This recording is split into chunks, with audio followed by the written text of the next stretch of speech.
হরে কৃষ্ণ, রাধে রাধে। জয় মা লক্ষ্মী, জয় মা তুলসী। বন্ধুরা, আরেকটি নতুন ভিডিও নিয়ে আমি তোমাদের কাছে চলে এলাম। আজ আমি তোমাদের সাথে শেয়ার করব যে তুলসী মঞ্জুরি হলে আমরা কি করব। তার আগে আপনাদেরকে একটা কথা বলবো, যারা আমার চ্যানেলে নতুন হয়ে আছো অবশ্যই চ্যানেলটাকে সাবস্ক্রাইব করে পাশে থাকো। বন্ধুরা, আপনারা প্রায় দেখেছেন যে তুলসী গাছ থেকে মঞ্জুরি হয়। তুলসী গাছের মঞ্জুরি কিভাবে আমরা সেটাকে গাছ থেকে আমরা নিতে পারবো, এবং তুলসী গাছের মঞ্জুরি মা তুলসী কেন কেটে ফেলতে বলে, এই ভিডিওর মাধ্যমে আপনাদেরকে শেয়ার করব। তো চলুন বন্ধুরা, জেনে নেওয়া যাক। আপনি প্রায়ই দেখেছেন যে তুলসী গাছ থেকে মঞ্জুরি হয়। বিশ্বাস অনুযায়ী যখনই তুলসীতে মঞ্জুরি আসে, তার মানে হলো তুলসী দুঃখী। তুলসীতে মঞ্জুরি বের হলে সঙ্গে সঙ্গে তা তুলে ফেলতে হবে, এতে দেবী তুলসীর মাথার ভার কমে। বন্ধুরা, তুলসী গাছে দেবী লক্ষ্মীর অধিষ্ঠান করেন। ভগবান বিষ্ণু এই গাছকে খুব ভালোবাসেন। ভগবান বিষ্ণু তুলসীর প্রেয়সী। এই কারণে তুলসী পুজো করলে সমস্ত দুঃখ বেদনা দূর হয়। বলা হয় যে বাড়িতে তুলসী গাছ আছে সেখানে কোনো বাস্তুদোষ থাকে না। কিন্তু জানেন কি, তুলসী মঞ্জুরি বের হলে সঙ্গে সঙ্গে তা তুলে ফেলতে হয়, এতে দেবী তুলসীর মাথারও ভার কমে। হিন্দু ধর্মে তুলসী গাছকে খুবই শুভ বলে মনে করা হয়। বিশ্বাস করা হয় যে তুলসী গাছে দেবী লক্ষ্মী বাস করেন। বাস্তুশাস্ত্র তুলসীকে অত্যন্ত গুরুত্বপূর্ণ বলে বর্ণনা করা হয়েছে। বাস্তু অনুযায়ী বাড়িতে তুলসী গাছ লাগানো ইতিবাচক শক্তি তৈরি হয়। বন্ধুরা, আপনি প্রায় দেখেছেন যে তুলসী গাছে থেকে মঞ্জুরি জন্মায়। বিশ্বাস অনুযায়ী যখনই তুলসী গাছে মঞ্জুরি আসে, তার মানে হলো তুলসী দেবী দুঃখী।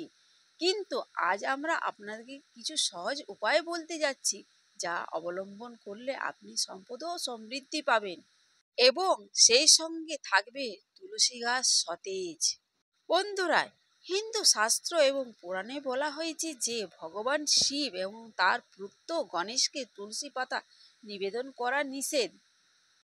তুলসী মঞ্জুরি নিবেদন করলে পারিবারিক সুখ লাভ হয়। ঘর থেকে নেতিবাচক শক্তি দূর করতে উপকারী হলো তুলসী মঞ্জুরি।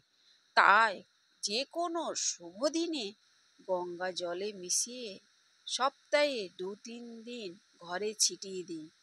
এটি করলে আপনার ঘর নেতিবাচক শক্তি দূর হবে। বন্ধুরা, লাল কাপড়ে তুলসী মঞ্জুরি বেঁধে আপনার বাড়িতে সেই জায়গায় রাখুন যেখানে আপনি টাকা পয়সা রাখেন। এটি করলে আপনার বাড়িতে দেবী লক্ষ্মী বাস করে এবং আপনারও কখনো অর্থের অভাব হবে না।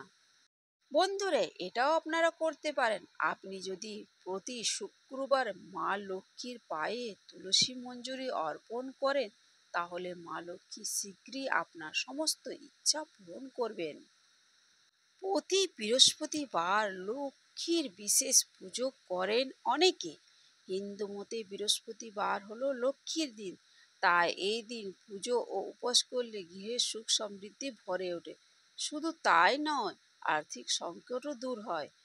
অর্থ নিয়ে রোজগার অশান্তি লেগেই থাকে, সুখ শান্তি বজায় রাখে। কঠোর পরিশ্রম করেও চাহিদা অর্থ পূরণ অর্জন হয় না। ঘরে নানা রকম কলস বিগ্রহ লেগেই থাকে, সমস্যা সমাধান কিছুই হয় না।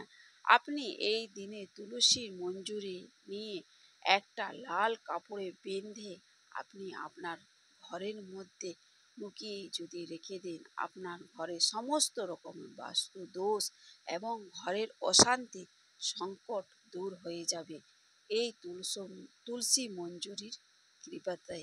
বন্ধুরা, সকলেই জানেন যে লক্ষ্মী পুজোয় তুলসী পাতা পূজাতে লাগে না, কিন্তু তুলসী পাতা নয়, লক্ষ্মীর আরাধনার কাজে লাগে তুলসী মঞ্জুরি।